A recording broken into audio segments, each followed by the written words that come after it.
everyone, Chris at Laminex, and we just finished doing a headlight restoration on our Project Cayenne here. The vehicle is a 2008 model with 190,000 miles.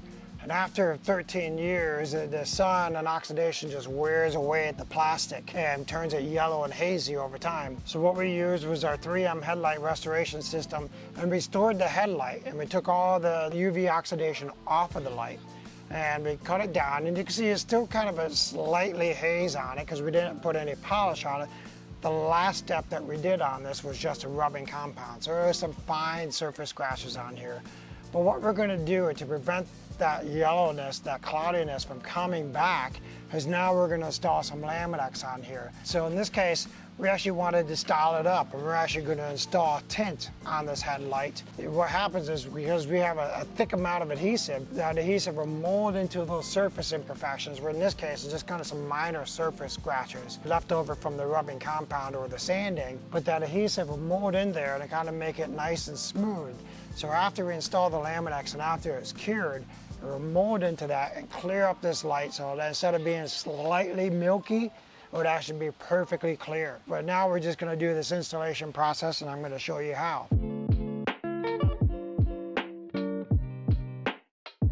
We're going to take our spray bottle. We're going to use a universal sheet installation using our tint film, which just reduces the light output ever so slightly. Still allows for meeting legal requirements for light output, and just reduces the chrome on this light, comparison to the black car. So it kind of gives it a nice effect on this light.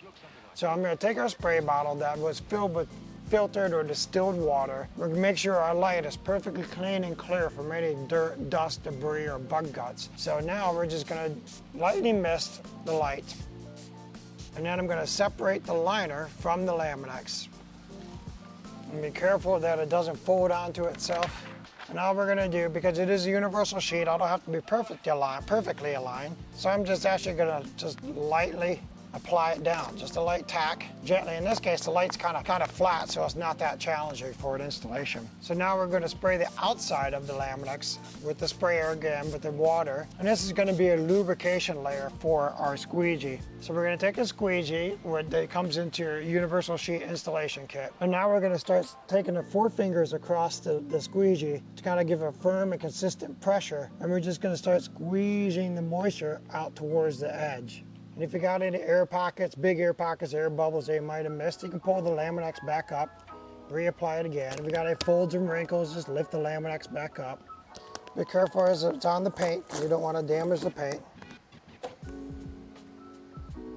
I'm doing a light tacking here. So I got a little air pocket here. I'm just going to lift it up at the edge, squeegee out that moisture, and just pushing nice medium to firm pressure on the squeegee, pushing the Laminex down onto the light, working my way towards the edge. We're doing this inside the plant, which is about 72 degrees, and this is a perfect temperature for installing Laminex.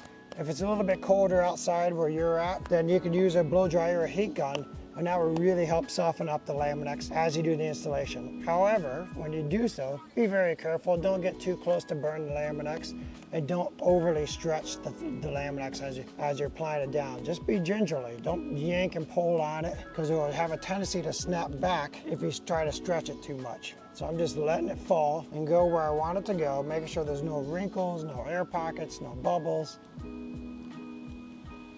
In this case, we actually just I did a measurement on this light, and I used a 12 by 24 inch sheet to install onto this light. It gives us plenty of excess Laminex. All right, I got it applied down all the way to the edges. Now we're gonna take our trim tool that comes inside the Laminex kit. We're gonna extend it about 3/4 of an inch out. And then we're just gonna slightly score the Laminex on the outside. We're gonna use the edge of the light as a guide. And this step is good to use, have a good light, flashlight or a spotlight on the light so you can actually see where you're trimming. And I'm just kind of going my way all the way around the light, kind of in one fluid motion, right? I'm not really lifting up the blade and doing it in numerous steps. Keeping it one cut all the way around makes it easier to trim the excess off. And I'm back to my starting point. Once I get to my starting point, then I'm going to do kind of a little relief cut here. Make sure I don't damage the paint. Retract your blade. and you can pull away the Laminex, the excess Laminex off. Be careful as you pull it off the paint so you're not damaging the paint. And there you go.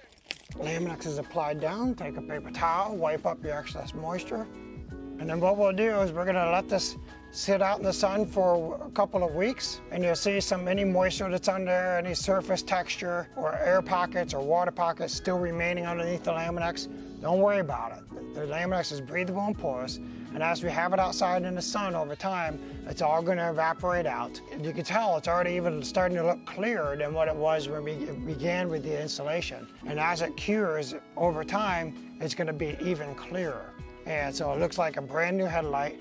Keep the Laminex on here. That'll take the UV radiation as opposed to the light, the polycarbonate light itself. The Laminex is taking the abuse. And we'll guarantee the Laminex will last 5 years from any fading, yellowing, or cracking from that UV radiation.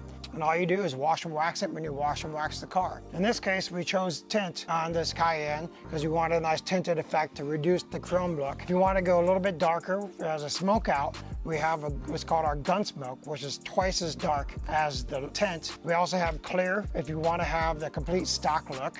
And the clear is fantastic for maintaining the stock original look, but preventing the light from turning cloudy and hazy. And all the Laminex products prevent the headlight from turning cloudy and hazy. And if you want a blue effect for kind of a cosmetic to turn the light a little bit more blue or whitish blue color, we have a blue Laminex you can put on here. And if you want to go really bold, you can put yellow on here. Yellow emulates the kind of the racing, endurance racing, and you can put on yellow Laminex and it projects a bright yellow light. It helps in snowy, foggy, and dusty conditions. Primarily use yellow on your fog lights, but you can put it on for your headlights too if you really want a bold look. But there you go. That's doing a universal sheet installation on this Porsche Cayenne. If you have any questions about the Laminex or the installation process, just hit us up on live chat, email us at help@laminex.com, or give us a call. Thanks and have a great day. Take care.